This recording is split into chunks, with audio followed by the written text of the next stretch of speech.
Sahabat info hari ini, saya akan mengajak Anda untuk bersama-sama menyaksikan keanekaragaman dunia melalui informasi terbaru. Jangan lupa tekan tombol langganan dan lonceng notifikasi, supaya Anda tidak ketinggalan kabar seru berikutnya. Majapahit diperkuat dengan pasukan yang berasal dari negara bawahan dan pemimpin daerah. Dari catatan Suma Oriental dan Sejarah Melayu, jumlah keseluruhan pasukan Majapahit dapat mencapai 200.000 orang. Pasukan Majapahit bersifat multietnis, mirip seperti militer Kesultanan Yogyakarta yang memiliki pasukan Bugis dan Daeng, Makassar. Sebagaimana dicatat hikayat Raja-Raja Pasai, selain keris, berkembang pula teknik pembuatan dan penggunaan tombak dan meriam kapal sederhana yang disebut cetbang.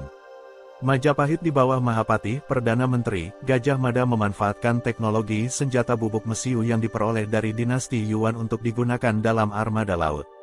Cetbang awal disebut cetbang bergaya timur, bentuknya mirip meriam dan meriam tangan Cina. Cetbang bergaya timur kebanyakan dibuat dari bahan perunggu dan merupakan meriam isian depan. Ia menembakkan proyektil berupa panah, namun peluru bulat dan proyektil koviatif juga dapat digunakan. Panah ini dapat berujung pejal tanpa peledak, maupun disertai bahan peledak dan pembakar di belakang ujungnya. Di bagian dekat belakang, terdapat kamar atau bilik bakar, yang merujuk kepada bagian yang menggelembung dekat belakang meriam, di mana mesiu ditempatkan. Cetbang ini dipasang pada dudukan tetap, ataupun sebagai meriam tangan yang diletakkan di ujung galah. Ada bagian mirip tabung di bagian belakang meriam. Pada cetbang jenis meriam tangan, tabung ini digunakan sebagai tempat untuk menancapkan galah. Karena dekatnya hubungan maritim Nusantara dengan wilayah India Barat, setelah tahun 1460 jenis senjata bubuk mesiu baru masuk ke Nusantara melalui perantara orang Arab. Senjata ini sepertinya adalah meriam dan bedil tradisi Turki Utsmani, misalnya perangi, yang merupakan meriam putar isian belakang. Ia menghasilkan cetbang jenis baru, disebut cetbang bergaya barat. Ia dapat dipasang sebagai meriam tetap atau meriam putar, yang kecil dapat dengan mudah dipasang di kapal-kapal kecil. Meriam ini dipergunakan sebagai senjata anti personil, bukan anti kapal. Pada zaman ini, bahkan sampai abad ke-17, prajurit Angkatan Laut Nusantara bertempur di panggung yang biasa disebut balai. Ditembakkan pada kumpulan prajurit dengan peluru scattershot, peluru sebar atau peluru gotri, dapat berupa grapeshot, cashshot, atau paku dan batu. Cetbang sangat efektif untuk pertempuran jenis ini. Majapahit memiliki pasukan elit yang disebut Bayangkara. Tugas utama pasukan ini adalah untuk melindungi raja dan kaum bangsawan, namun mereka juga dapat diterjunkan ke pertempuran jika diperlukan. Pasukan militer di berbagai bagian Asia Tenggara menggunakan pakaian pelindung ringan. Seperti umumnya di Asia Tenggara, sebagian besar pasukan Jawa terdiri dari rakyat jelata yang dimobilisasi, sementara dari petani yang dipimpin oleh prajurit dan kasta bangsawan. Tentara petani biasanya bertelanjang dada mengenakan sarung, bersenjatakan tombak, pedang pendek, atau busur dan anak panah. Prajurit yang lebih kaya menggunakan baju pelindung yang disebut kawaca. Menurut Irawan Joko Nugroho, baju pelindung ini mungkin berbentuk seperti tabung panjang dan terbuat dari tembaga yang dicetak. Sebaliknya, prajurit infanteri profesional, bukan rakyat wajib militer, Majapahit mengenakan zirah sisik yang disebut siping-siping.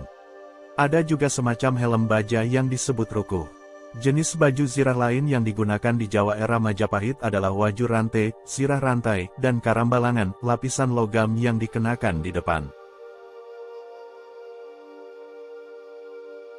Dalam Kidung Sun dijelaskan bahwa mantri-mantri, menteri atau perwira, Gajah Mada mengenakan baju besi dalam bentuk zirah rantai atau plastron dengan hiasan emas dan mengenakan pakaian kuning. Gajah Mada mengenakan karambalangan berhias timbul dari emas, bersenjata tombak berlapis emas, dan perisai penuh dengan hiasan dari intan berlian.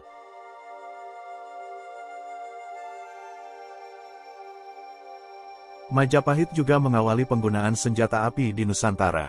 Meskipun pengetahuan membuat senjata berbasis serbuk mesiu di Nusantara sudah dikenal setelah serangan Mongol ke Jawa, dan pendahulu senjata api, yaitu meriam galah, meriam tangan, bedil tombak dicatat Mahuan dalam Yingyai Senglannya digunakan oleh orang Jawa pada tahun 1413, pengetahuan membuat senjata api sejati datang jauh kemudian, setelah pertengahan abad ke-15.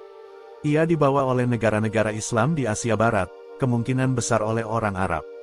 Tahun pengenalan yang tepat tidak diketahui, tetapi dapat dengan aman disimpulkan tidak lebih awal dari tahun 1460. Sinca Senglan yang ditulis oleh Fei Xin sekitar tahun 1436 menyebutkan bahwa Jawa, Majapahit, dilengkapi dengan tentara berbaju zirah dan perlengkapan perang, dan merupakan pusat masyarakat timur. Haiguo Guangji dan Suyuzhou Zilu mencatat bahwa Jawa sangat luas dan padat penduduknya, serta tentara berbaju zirah dan meriam tangan milik mereka mendominasi lautan timur. Pasukan tentara Gusti Pati Udara, wakil Raja Batara Fociaya berjumlah 200.000 orang, 2.000 diantaranya adalah prajurit berkuda dan 4.000 adalah musketir. Duarte Barbosa sekitar tahun 1514 mengatakan bahwa penduduk Jawa sangat ahli dalam membuat artileri dan merupakan penembak artileri yang baik. Mereka membuat banyak meriam 1 pon, senapan lontak panjang, spingarde arkebus siopi, meriam tangan api Yunani, bedil besar atau meriam, dan senjata api atau kembang api lainnya. Setiap tempat di sana dianggap sangat baik dalam mencetak, mengecor artileri, dan juga dalam ilmu penggunaannya. Kavaleri sejati pertama, unit terorganisir dari penunggang kuda yang kooperatif, mungkin telah muncul di Jawa selama abad ke-12 Masehi. Naskah Jawa kuno Kakawin Bomantaka menyebutkan kisah kuda Jawa awal dan sejarah menunggang kuda. Naskah tersebut mungkin mencerminkan konflik secara alegoris antara kavaleri Jawa yang baru jadi dan infanteri elit mapan yang membentuk inti dari pasukan Jawa sampai abad ke-12.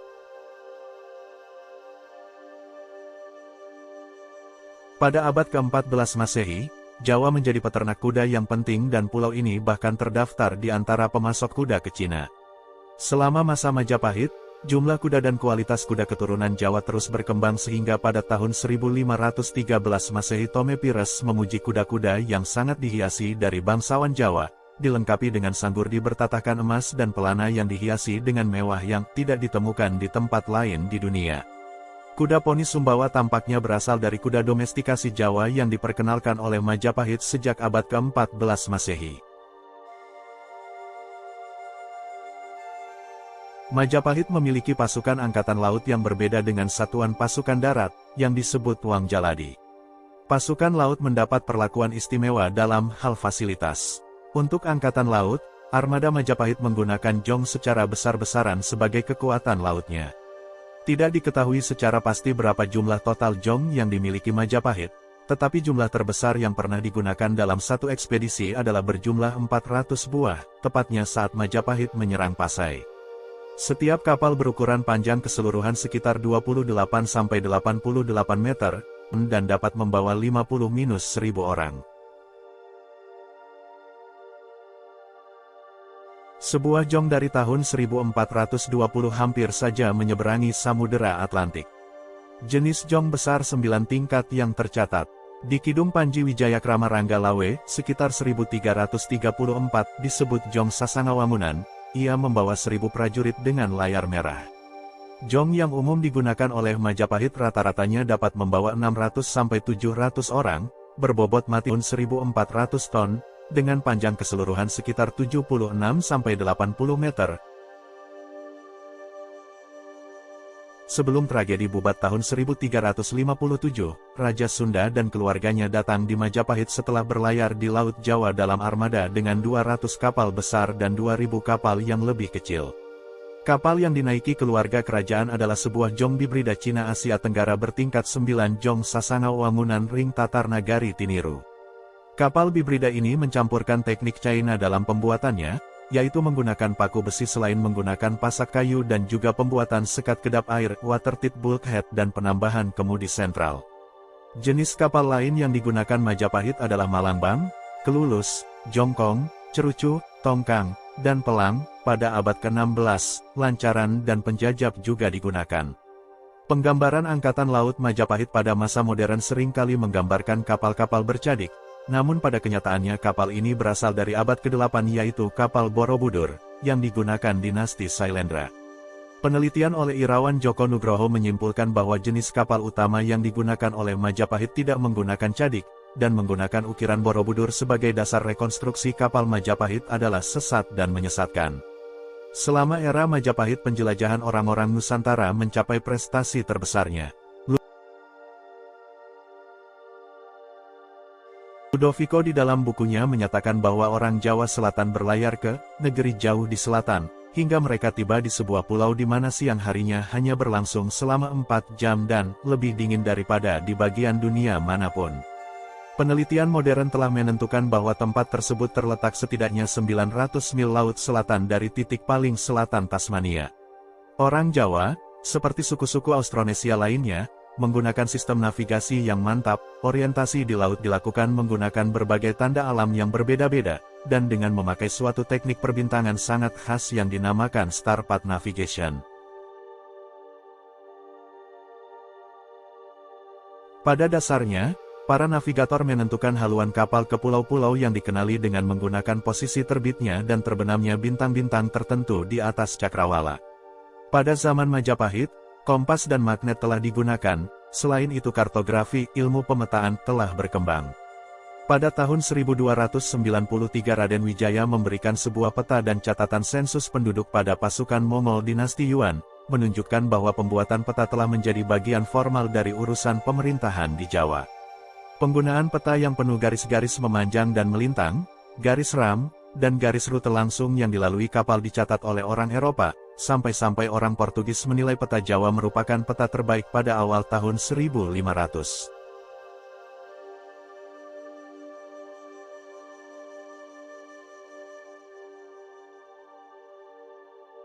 Ketika Afonso de Albuquerque menaklukkan Malaka 1511, orang Portugis mendapatkan sebuah peta dari seorang mualim Jawa, yang juga menampilkan bagian dari benua Amerika.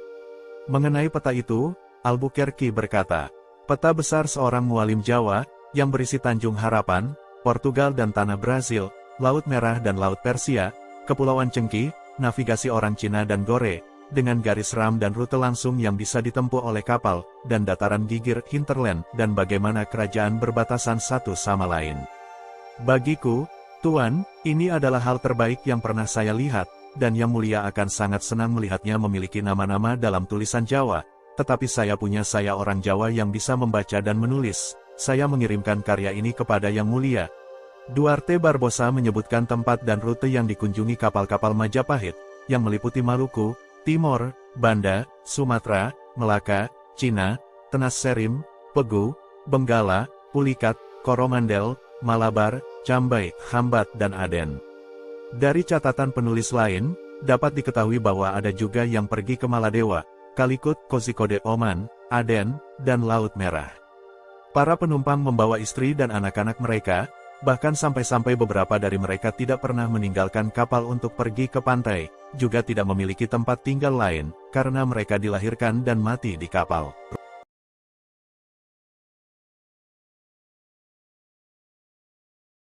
Sahabat info hari ini, terima kasih sudah menyempatkan waktu untuk menonton. Jangan lupa tinggalkan komentar di bawah, kami ingin mendengar pendapat Anda. Sampai jumpa di video berikutnya.